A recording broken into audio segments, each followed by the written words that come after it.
ledger, you can validate it. No one else know my private key. If someone else know it, he can take my money. So I need to sign it, then I will send the signed transaction or the signed data to the all participants in the ledger. You, as a participant, you will take this signed data, the transaction. You will use my public key, because my public key is known by everyone, and check if this transaction was signed by me or not. This is what we call asymmetric cryptography. So using the public key, you can check if that data was signed by my private key without seeing my private key. And then if you realize that I'm the one who signed the transaction, you can accept it and validate it in the ledger and make the money move from my wallet, from my address to the receiver address. So what's that mean? In a classic word, custody means to have the asset inside and to keep it safe. In a digital asset world, we don't keep safe the asset, we keep safe the key. That's why in digital asset world, if you own the key, you own the money. With the key, you can sign a transaction that make the money move from an address to another, and the money will move in the ledger, so all people can see how the money is moving, but you are the only person that can move the money from your address to another because you own the key. Which means if someone other owns the key, he can move the money. So custody in a digital asset business is about generating, using, and managing private key for your wallet and public address without any risk of key exposure. That's why we say, own the key, own the money. This is custody in the blockchain and digital asset world. Any question? Let's see. Why we are speaking about custody? Because you will see during the entire presentation and discussion, this is the cornerstone of any digital asset business. So if you want to do trading, payment, issuance, staking, tokenization, you need to be able to keep your key safe. That's why custody is the cornerstone. So it's the first feature and the first step that you need to think about it if you want to start a business in a digital asset. If you want to do tokenization, you need to be able to keep your key safe. So if you are issuing some token, no one can use it or no one can store it because you are keeping your key in a safe way. So custody for digital asset business is the first step to think about it when you want to do other business. So what is the role of custody in digital asset ecosystem? It's enable secure management of the digital asset. It's enable the transfer and the settlement of digital asset. And as I said, I want to repeat it again and again and again. Custody in a digital asset is about keeping secure your keys.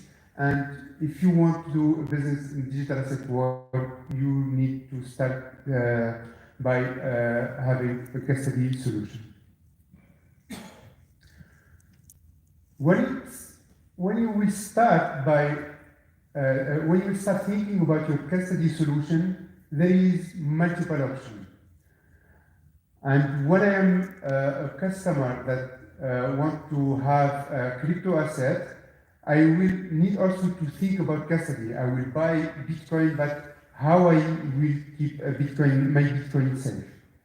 So the first option, as a retail customer, as me and you, I will think about holding and managing my own keys. I will buy a ledger and think about owning my keys. But this is something that can be easy for people comfortable with technology, and it's not for the majority of people. That's why the majority of people will take the phone and call their banks. Hey, my banker, I want to buy Bitcoin, and I want to keep it safe in my banking account. This is the classic way to do, because Bitcoin, Ethereum, crypto money today are asset making value, and I want also to make value on that asset. I will call my bank. For the bank, they have two solutions. They have what we call the managed, self-managed custody, or they have a second option is about to outsource their custody for digital assets. From a consumer point of view, it's me. I have my digital asset at my bank, which takes care of my wallet, because my bank has its own custody solution. Or also, I have my digital asset with my bank, which has outsourced the wallet to another third party. And this is the choice that banks need to do, having in-house custody solution or buying third-party custodian service. Let's understand what is the difference between the two solutions. So let's imagine you have your dream house. It's not my dream house, it's generated by ChatGPT. It's the ChatGPT dream house. So let's imagine you have your dream house, and on that house you put all your treasure, you put your souvenir, you put your family, anything that has value for you, you will put it in that house, and that house has just one lock, the private key. And let's imagine if you want someone else to own that private key. That's exactly about custody.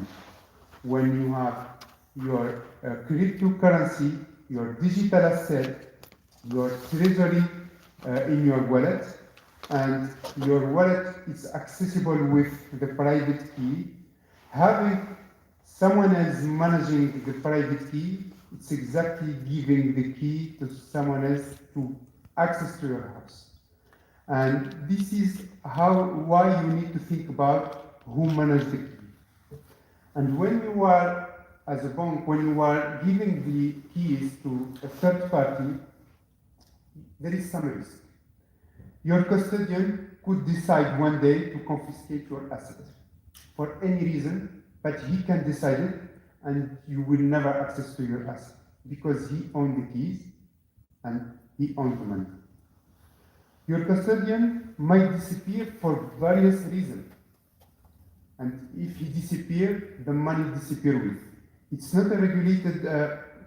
It's regulated, but if the keys disappear and the custodian loses the key, he will lose the access to the money, and you will lose the money. So you need to mitigate that risk in your side, and it's better to control that risk in your side to let someone else control that risk. Your custodian also could fail to protect your asset, what just could say, and it will result to total loss of the key. In the blockchain, if you don't have the key, no one else can access to that money, and there is a lot of story about people losing the keys, and then they are trying to access to their Bitcoin, but they don't succeed because the keys are lost and no one else can access to it. Any question? There is other reason also that you should to think about it, that reinforce the idea of managing your keys.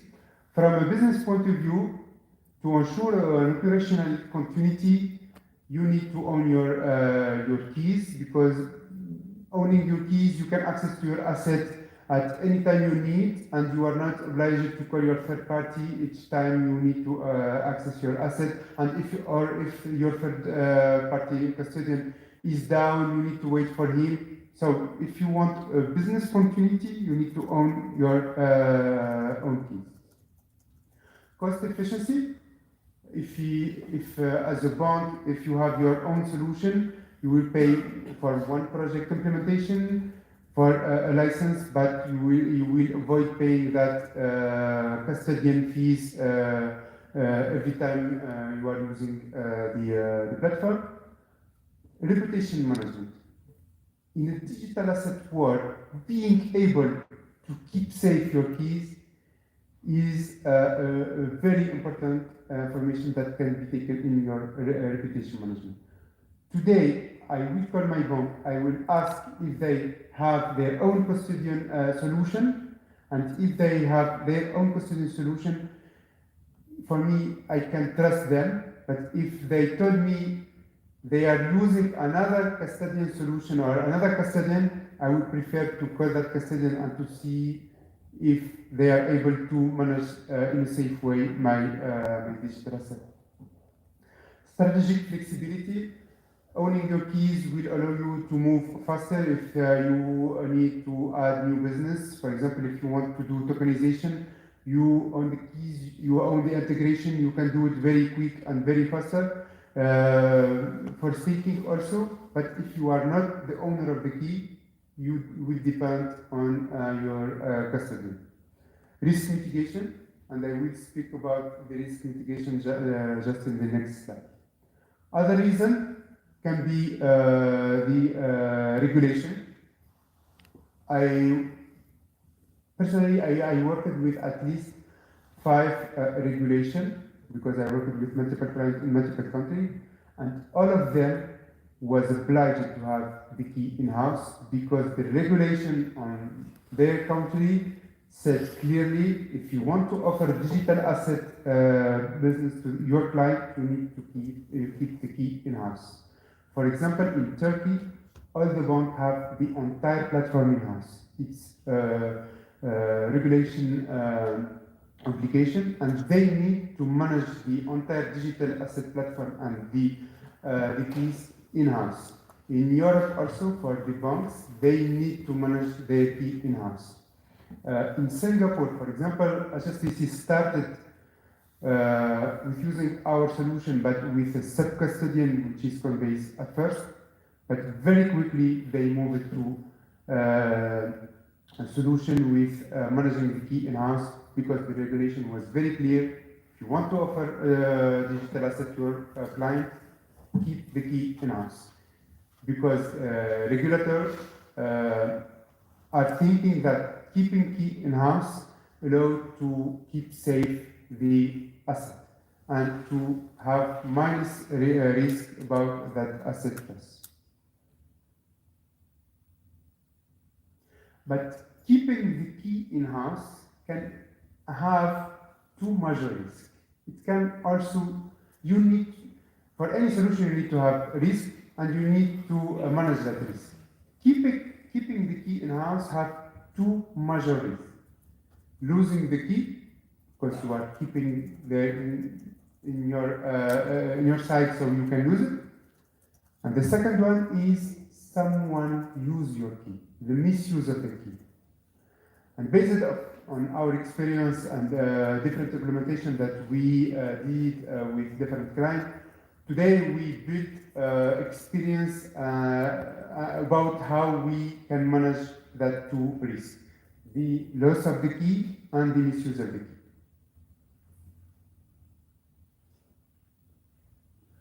So for keeping key secure and to be able to protect yourself from misusing the key, we provide to our client, and we provide to our client the possibility to use what we call HSM, Hardware Security Module.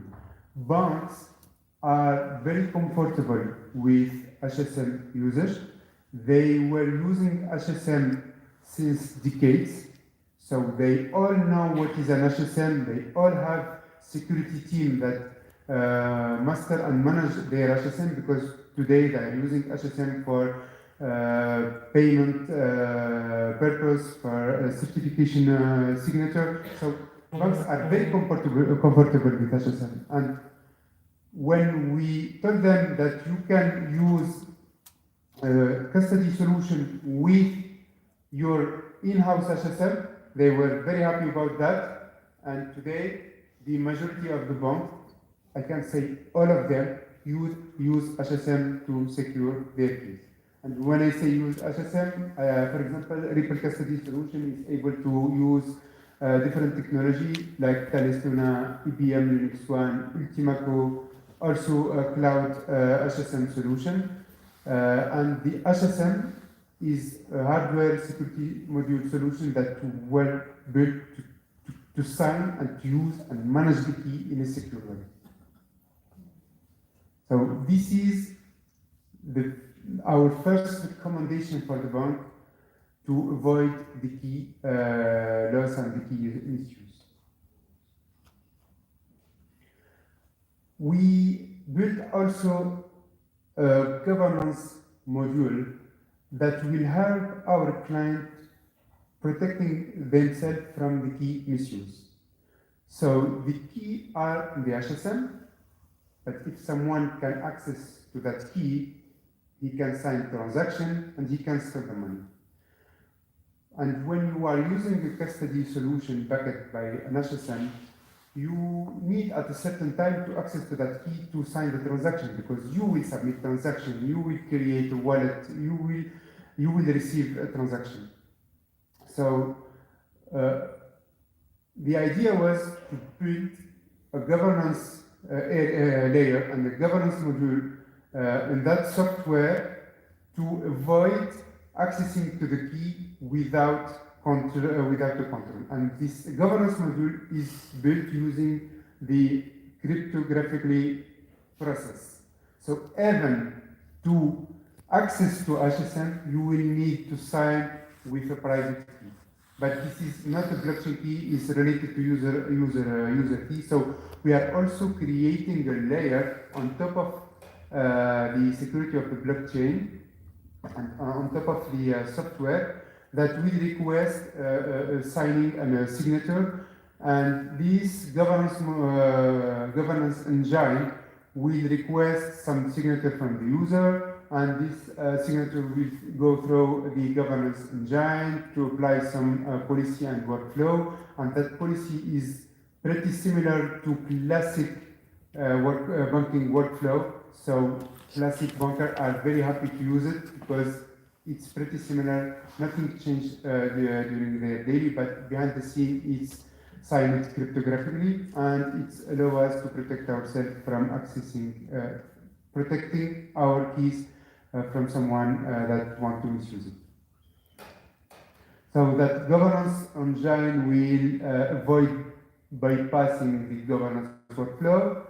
We will allow us to avoid someone injecting malicious transaction or to modify transaction data, and it allows us to track any action happening in the custody platform, so we can audit the platform whenever we want. So here I'm showing how the Ripple custody platform can be implemented by banks, and in the same time they are ticking the box of having their the key in their side. So the key management backend here, it's always kept on the client side. So the bank will always keep the key management system in their side.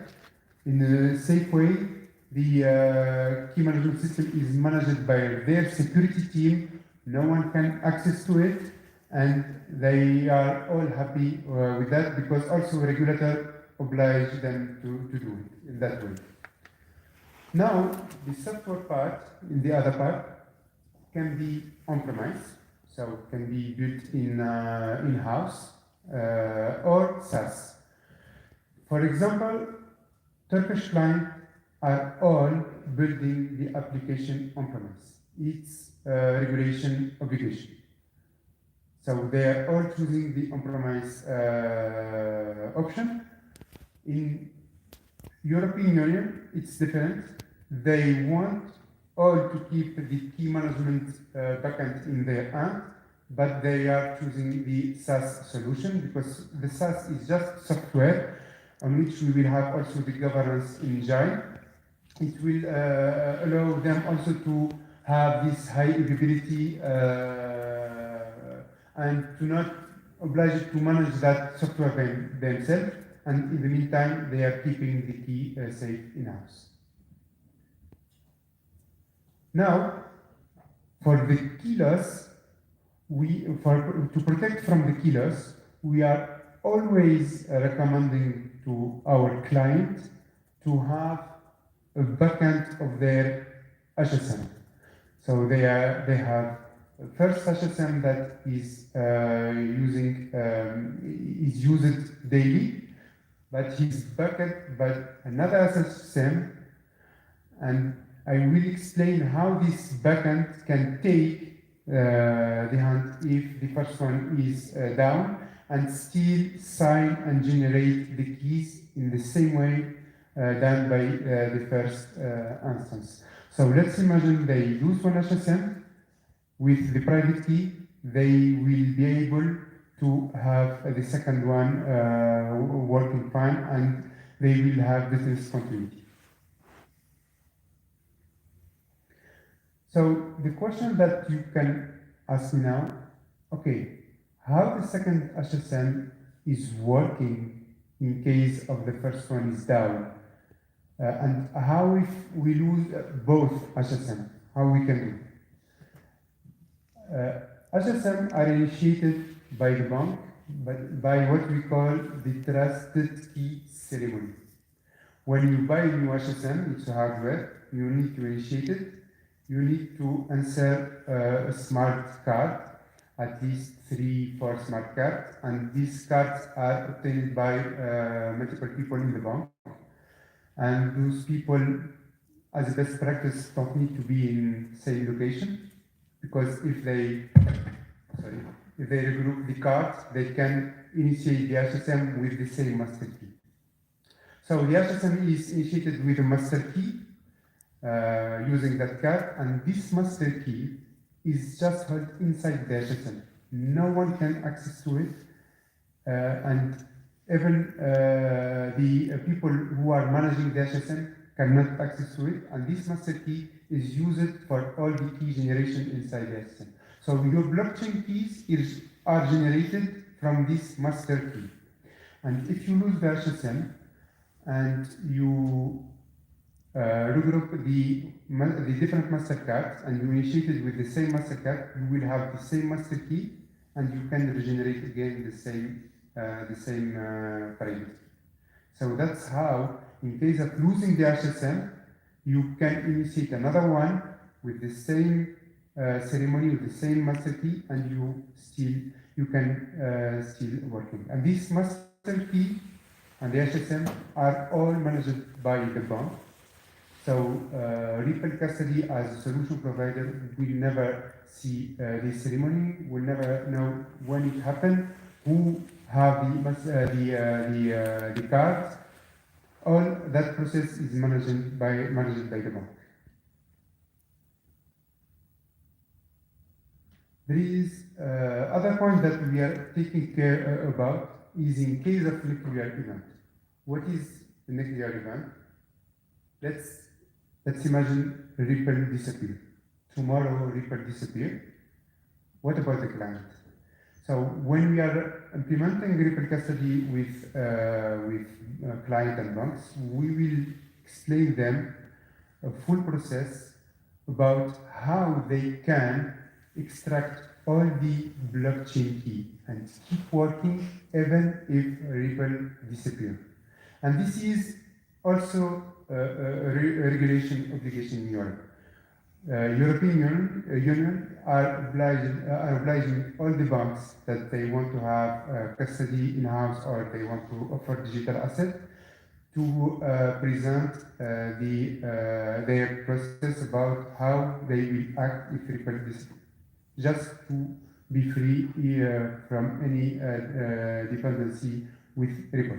So this is also something that you can take care about when you are thinking about regulation.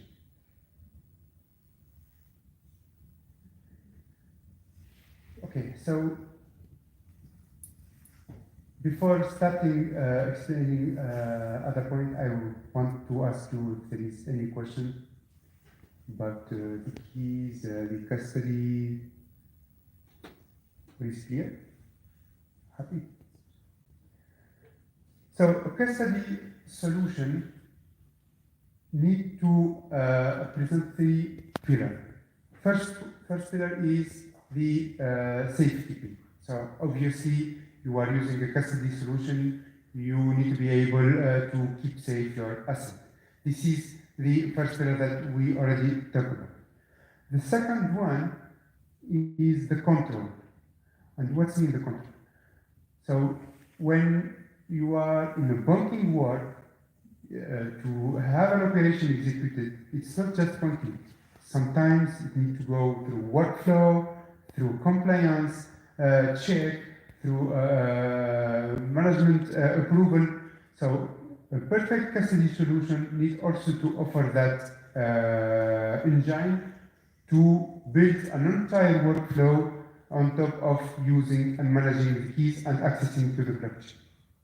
The third point is to be able to connect to exchanges, to DeFi, to decentralized application, to a travel rule provider, to compliance provider. So, okay, it's a compliance solution, but to be able to use it correctly, you need also to be able to connect to all the ecosystem. So you are doing custody, but you need also that asset to go to exchange or to go to decentralized app. And you need your solution to enable that.